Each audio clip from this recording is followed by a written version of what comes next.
Welkom by Ekerk Boodskap, die podcast. Ons is 'n geloofsfamilie wat mense oor alle grense met die Bybel wil inspireer en toerus op 'n eie tydse manier. Jesus is die hartklop van Ekerk. Die Bybel is die middelpunt van alles wat ons is en doen. Mag vandag se boodskap jou verhouding met die Here verdiep. Geniet die boodskap. Here, dankie dat ons by mekaar kan kom as familie, geloofsfamilie, as Ekerkfamilie, dat ons weet, U is 'n liefdevolle, genadige God. U het die Gees vir ons gegee, en dankie dat ons as gelowiges reg oor die wêreld, maar ook so hier, in die kontekste, in die seisoene, en die tye waarin ons is, dat ons weer eens kan besef wat dit beteken dat U teenwoordig is in ons lewe deur die Gees. Wat beteken U teenwoordigheid in ons lewe? En meer spesifiek, ons reis hierdie paar dae, hoe lyk gebed wat getransformeer word binne die kragveld van Pinkster, van U Gees en U teenwoordigheid.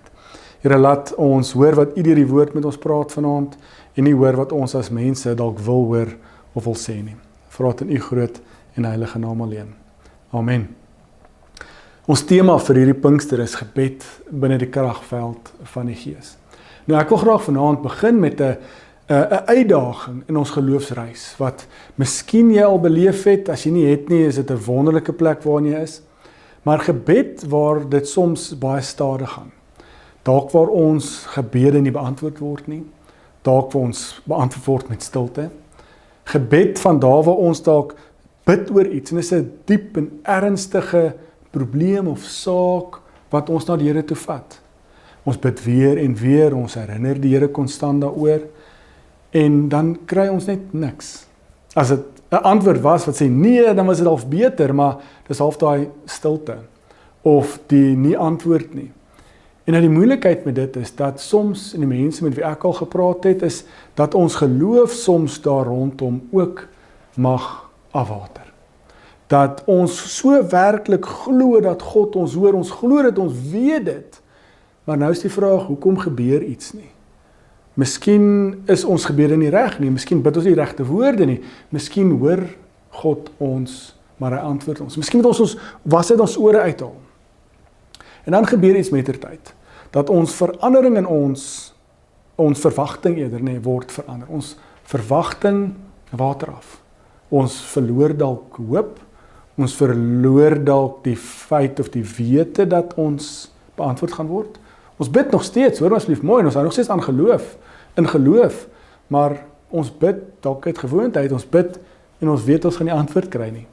Dan begin ons dalk die vraag vra, maar hoekom bid ons?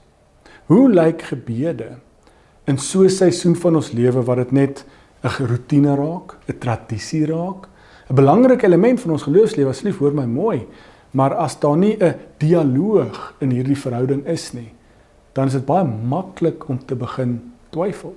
Baie maklik om te begin vra, is ek die probleem? Vertrou die Here is goed, so wat doen ek verkeerd? Of miskien kan ons na die ander pool toe gaan om te sê, maar waar is God? Hoekom antwoord hy my nie? Is hy regtig so lief vir my? So ons geloof mag baie maklik gekoppel wees aan ons gebede wat gehoor of nie verhoor word nie. En dan is die vraag, hoe lyk gebede in so 'n seisoen? En ek wil graag vanaand hierdie teks probeer beantwoord, of hierdie boodskap eerder, met 'n teks vanuit Lukas 11. Nou, ek weet Stefan het gisteroggend Lukas 11 vers 1 tot 4 gepreek, of vanuit gepreek, en ek wil letterlik daai preek verder vat, in ander vers 5 tot 13, wat vir my, volgens my ervaring, 'n baie mooi riglyn gee vir hierdie uitdaging, wat ek probeer skets het aan die begin. En ek wil graag met ons lees, Lukas 11, vers 5 tot 13. Jesus het verder gesê, sê my, sal jy so iemand vir 'n vriend wil hê? Sê nou jy gaan teen middernag na hom toe en vra, my vriend, leen asseblief vir my 3 brode, want 'n vriend op reis het nou net hier by my opgedaag, en ek het niks om vir hom te gee om te eet nie. Die persoon doen dan nie eers moeite om sy deur oop te maak nie, maar roep van binne af, moenie my nou pla nie, ek het reeds my deur gesluit, ek en my kinders is al in die bed. Ek kan nie nou opstaan nie, en ek kan nie nou die brood vir jou gee nie. Ek sê vir julle, al sou die man binne nie uit vriendskap opstaan en aan sy vriend brood gee nie, sal hy tog opstaan en aan hom gee wat hy vra. Bloot omdat sy vriend soveel skaamtelose vrymoedigheid het om dit te kom vra.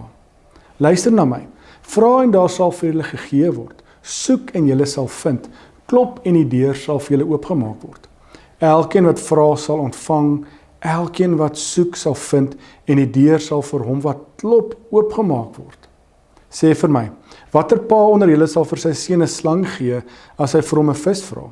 Of watter pa sal vir sy seun wat 'n eier vra 'n skorpioen gee? Al is julle nie perfek nie en vol foute, weet julle dat julle goeie dinge vir julle kinders moet gee. Hoeveel te meer sal julle Vader in die hemel nie die Heilige Gees gee vir hulle wat hom daarom vra nie.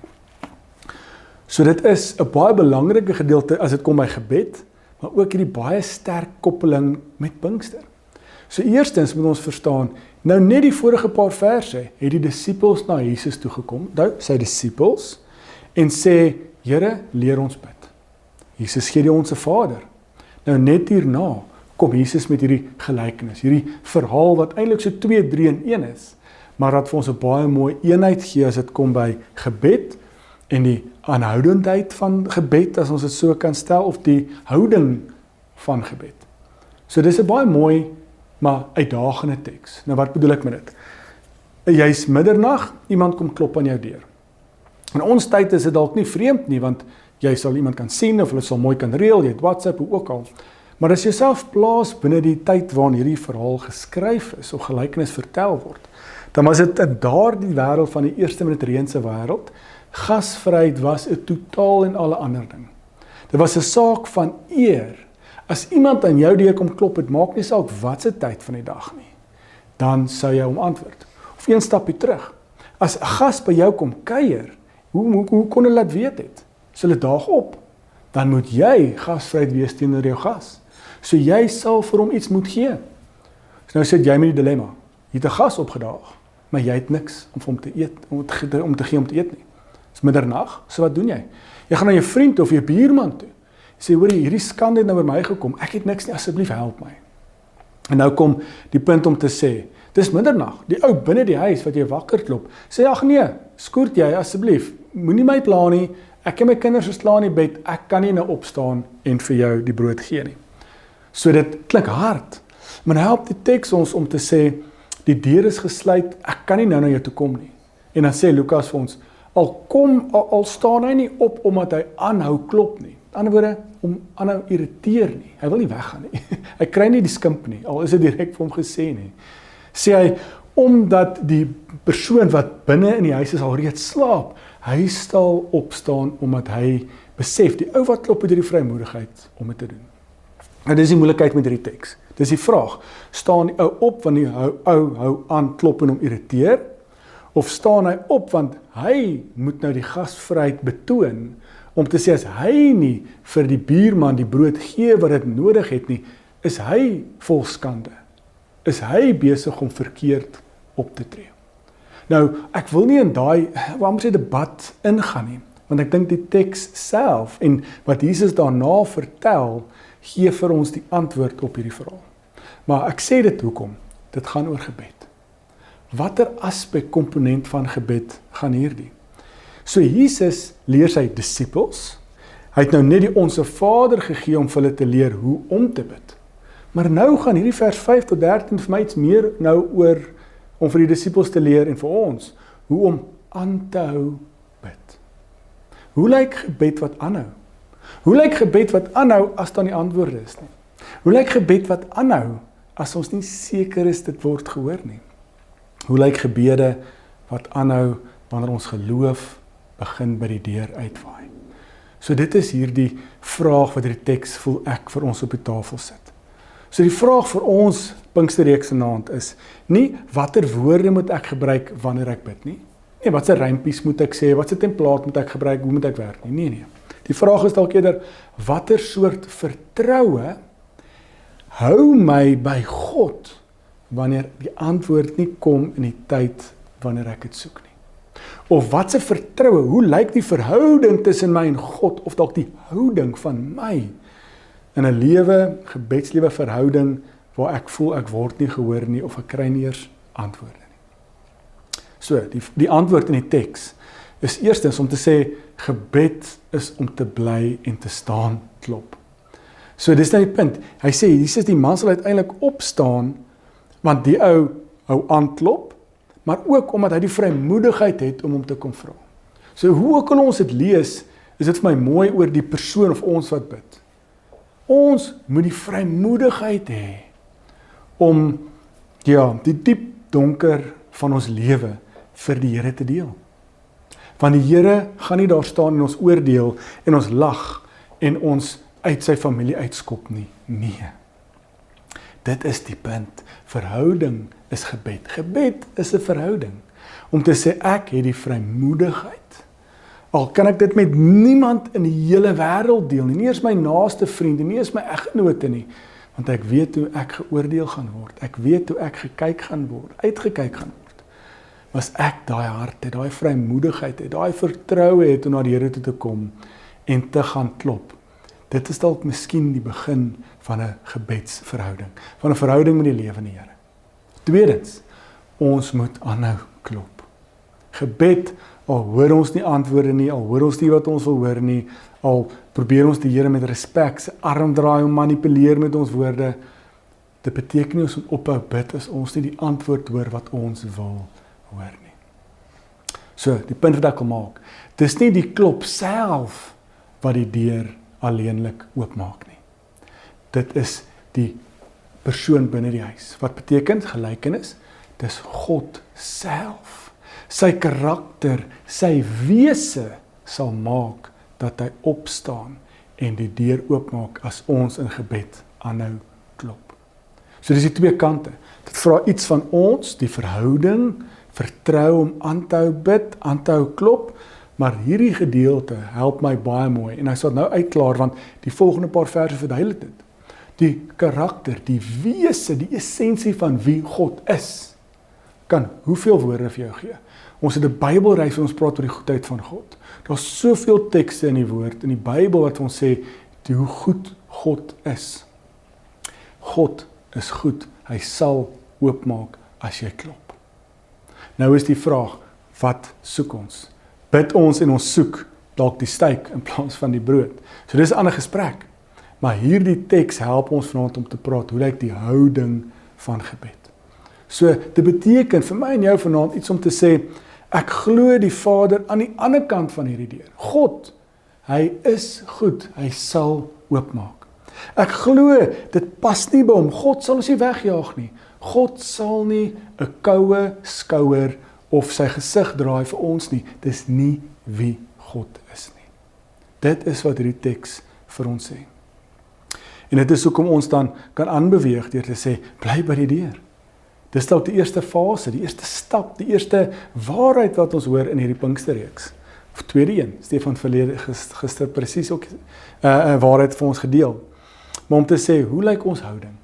Om aan te hou by die deur staan, aan te hou jou hand in die deur te hou, aan te hou praat, aan te hou op die Vader fokus. Hoekom? Omdat gebed ons by die Vader hou. Dis wat hierdie beteken. Gebed is om by die Vader te bly. Om te weet God luister. En dit is vir ons die volgende fase, as ek dit so kan stel, van om te sê, ons moet God leer ken in ons gebede. En dis dan die volgende faset van hierdie paar verse. Dis hierdie gelykenis van man wat kom klop aan die deur, maar dan dink ek, Jesus beantwoord die vraag as te ware met die stelling, om te sê, wie van julle, as jou seun by jou kom, jou kind by jou kom en kom vra vir kos, sal jy hom 'n skerpioen of 'n slang gee, of 'n eier en 'n klip gee. En nou eindig hy so mooi om te sê, ons as mense het foute, en is nie perfek nie, maar selfs ons kan verstaan wat 'n kind, wat goed is vir 'n kind, en wat nie goed is vir 'n kind nie. Nou dis presies my punt, plaas dit in gebed, en plaas dit in God. God is goedheid, daar is geen twyfel daaroor nie. God is die een wat konstant goed is, en hy is altyd vir ons die goeie wat God vir ons wil gee, vir ons gee. So dit is die uitdaging. God se wese sal maak dat hy altyd die deur oopmaak. Maar dis nou die vraag, hoekom klop ons? Volhard ons in ons gebed, want ons soek staf, ons soek amper sy wonderwerke, die Here moet ons uit die probleme uithaal, ons noodknoppie, is gebed gereduseer in ons lewe slegs tot daai uitskieters van drama, of probleme of uitdagings, of is gebed 'n konstante verhouding om by die Here te bly staan en te klop en in 'n verhouding en God te leer ken. Want as ons God leer ken en weet hy sal altyd die deur oopmaak, weet ons sal ook miskien anders begin bid. Ons prentjie van God skep ons gebede. So hoe lyk jou prentjie van God? En dis die uitdaging in ons konteks vandag.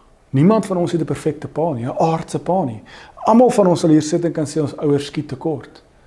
Maar dit is hoekom ek dink Lukas vir ons so mooi sê, selfs ons wat foute het, sal ten minste weet wat goed en sleg is vir 'n kind. Hoe te meer God, die skepper van die hemel en die aarde. So dit is die Pinksterhart vir my, dat Pinkster, en dit is hoe die teks eindig, en hoekom ek dit 'n Pinksterpreek noem, dat Jesus sê, hoeveel te meer sal julle Vader in die hemel, wat julle by aanhou klop, nie die Heilige Gees vir julle gee, as julle dit vir hom vra nie. Nou dit beëindig met hierdie vraag, dit was my vraag, wat is die inhoud van ons gebede, wat vra ons, hoekom klop ons, wat soek ons? Maar dan eindig Jesus hier om te sê, as jy vra vir die Heilige Gees, wie sal dit doen? God sal vir jou gee. Dis Pinkster. Dis die mees direkste koppeling tussen gebed en die Heilige Gees. Pinkster. Jesus leer ons dat gebed nie net gaan oor antwoorde wat ons by God wil kry nie. Gebed bring ons nader en by God self. Die Vader gee nie net gawes uit die hemel uit nie, hy gee sy Gees. Hy gee sy teenwoordigheid. En dit is die eerste waarheid, of vanaand is die eerste waarheid wat ons moet beleef en ervaar as dit kom by Pinkster. So ek wil afsluit. Hoe roep mense wat moeg is, ons wat dalk aanhou bid en klop en skree, maar ons hoor nie iemand aan die binnekant antwoord nie? Hoe hou ons aanbid? Hoe lyk die houding of die verhouding van gebed? Ek hoop Lukas 11 het ons hierdie waarheid gegee om te sê, 1, om aan te hou bid, moenie moeg raak om te klop nie, gaan met al jou hartsbegeertes na die Here toe. Ek het dit nie so duidelik gesê nie, maar asseblief doen dit. Maar tog moet ons bietjie, die Engelse praat van stocktake doen in ons gebedslewe om te vra, waarvoor bid ons? Wat is die inhoud van ons gebede? As ons met Pinkster oë hierna kyk, dan is ons so, wow, ons kan nou in 'n verhouding met die lewende Here staan. God se teenwoordigheid is hier binne in ons, by ons. En dit is hoekom Jesus hierdie gebede gesprek antwoord by, maar die Heilige Gees is by jou. Gebed is 'n verhouding. En die goeie, genadige God, wat sal oopmaak as jy klop, gee sy Gees, gee sy teenwoordigheid. Dit is die eerste belangrike merker vir 'n gebed binne die kragveld van die Gees. Dat God teenwoordig is in ons lewens deur sy Gees. En dis verhoudingstaal. Dat ons nou in gebed by God kan wees. Kan aanhou klop, kan aanhou kuier, kan aanhou praat, 'n verhouding groei met die lewende Here. Mag ons aanhou glo, mag ons aanhou klop, omdat ons weet, God is goed. God is so goed, hy stuur sy Gees, sy teenwoordigheid, om in ons lewens 'n permanente woning te wees, of woonbaar te wees as te ware, in ons lewe. Kom ek bid vir ons. Here, dankie dat ons kan saam as gemeente, as gelowiges, vier die feit dat u Gees die teenwoordigheid in ons lewe kom deponeer het, kom uitstort het. Here, ons is hier en ons is besig om te vra, hoe lyk 'n gebedslewe wat binne die kragveld van die Heilige Gees is? Mag ons vanaand hierdie waarheid van u in u woord op ons harte skryf om te sê, hoe lyk die houding van 'n gebedslewe? Wat aanhou klop, aanhou vra, aanhou praat, as ons dalk die antwoord altyd kry, of 'n antwoord kry, wat ons voorvra nie. Laat ons nie ons geloof koppel aan dit nie, laat ons nie ons moedeloosheid koppel aan dit nie, maar laat ons eerder op u fokus. Beter vra om te sê en te besef, u is goed, u is 'n goeie, liefdevolle genade God. U het die Gees, nie net die Gees gegee nie, u het die Seun ook vir ons aarde toegestuur. Om vir ons te sterf aan die kruis.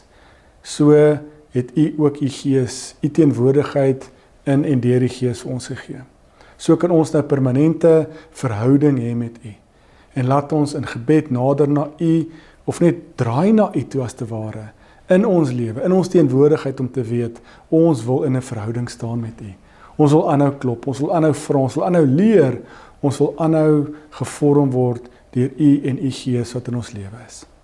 Here, dankie dat ons dit mag sê, dankie dat u 'n liefdevolle genadige God is, wat uitreik en ons openbaar en ons ontmoet hier waar ons is.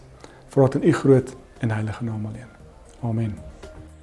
Dankie dat jy vandag saam gereis het. Mag jy die boodskap elke dag saam met jou dra en weet dat die Here naby is en jou liefhet. Tot volgende keer. E-Kerk, Jesus sigbaar, voelbaar, verstaanbaar.